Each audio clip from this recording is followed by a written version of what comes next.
Hello viewers, welcome back to my YouTube channel. আশা করি আপনারা সবাই অনেক ভালো আছেন। আজকে আমি আপনাদের জন্য নিয়ে আসলাম অনেক মজাদার সুস্বাদু একটি রেসিপিটি হলো কিভাবে আপনারা খুব সহজেই মজা করে সুস্বাদু করে হাঁসের মাংস রান্না করবেন। আপনাদের কাছে একটা রিকোয়েস্ট, ভিডিওটি সম্পূর্ণ দেখবেন। তাহলে চলেন রেসিপিটি শুরু করি। তার জন্য প্রথমে আমি হাঁসের লোমগুলোকে পরিষ্কার করে কেটে ভালো করে ধুয়ে একটি পাত্রে নিয়ে নিলাম। আর সাথে নিয়ে নিলাম পেঁয়াজ কুচি, রসুন কুচি, কয়েকটা আস্ত জিরা উপর দিয়ে ছিটিয়ে দিলাম।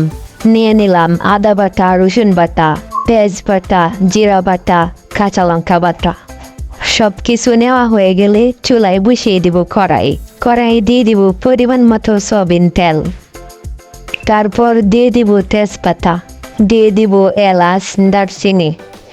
তারপর দিয়ে দিব পেঁয়াজ কুচি, রসুন কুচি। পেঁয়াজ রসুনটাকে বাদামি রং করে ভেজে নেব।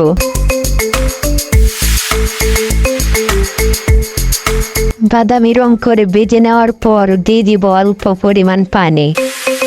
তারপর দিয়ে দিব রসুন বাটা, দিয়ে দিব পেঁয়াজ বাটা, দিয়ে দিব কাঁচা লঙ্কা বাটা, দিয়ে দিব আদা বাটা। তারপর মশলাটাকে কিছুক্ষণ ভেজে নিব।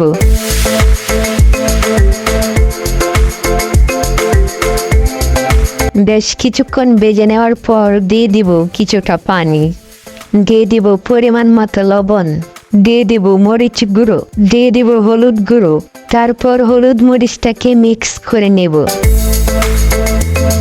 মিক্স করা হয়ে গেলে হাঁসের মাংস কড়াইয়ে দিয়ে দিব।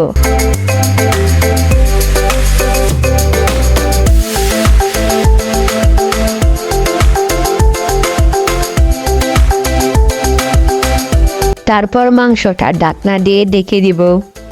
ঢেকে দেওয়ার কিছুক্ষণ পর ঢাকনাটা উদুম করে মাংসটা নাড়া দিয়ে দিব।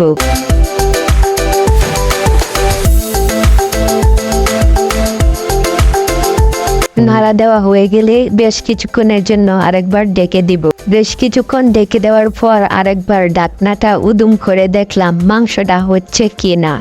আসলে হাঁসের মাংস অনেক জাল দিতে হয়, এক কষাতে হয়, তাহলেই মূলত হাঁসের স্বাদ পাওয়া যায়। তাহলে মাংসটা শক্ত থাকে, তে ভালো লাগে না। তাই আপনারা রান্না করলে বেশ কিছুক্ষণ মাংসটা কষানোর চেষ্টা করবেন। তারপর মাংসটা আরো কিছুক্ষণের জন্য ঢেকে দিব।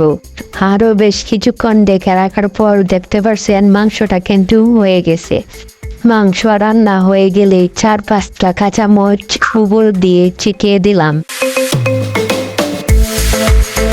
যদি আমার রেসিপিটি ভালো লেগে থাকে তাহলে আমার চ্যানেলটিকে সাবস্ক্রাইব করবেন। আর যারা ফেসবুক পেজ থেকে দেখছেন তারা ফেসবুক পেজটাকে ফলো করবেন।